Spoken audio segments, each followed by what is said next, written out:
رسول الله صلی الله علیه وسلم فرمایي ان الله یقینا الله عز وجل اذا احب عبدا چې کله مینه محبت وکړي یو بنده سره نو په دې وخت کې دې دنیا نه د شلري ساتي لکه تاسو څنګه چې یو مریض د اوبونه لري ساتي بس دا امتحان دی زه غواړم چې مال دې دنیا راکړی شي زه غواړم چې دنیا په طرف باندې قدم وروهم مالدار شم لیکن نبی کریم علیه الصلوۃ والسلام فرمایي مستدرک د حاکم کې دغه روایت دی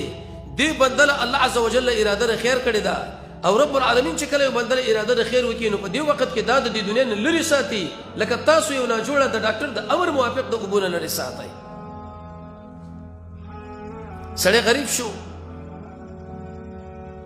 درې تو امر په دوه بدل شو یا په یو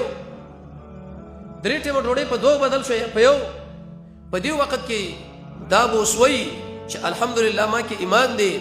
الله عز وجل ما سره د محبت اراده وکړه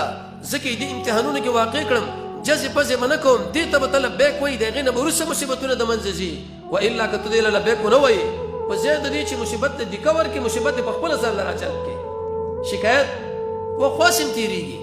تېر شو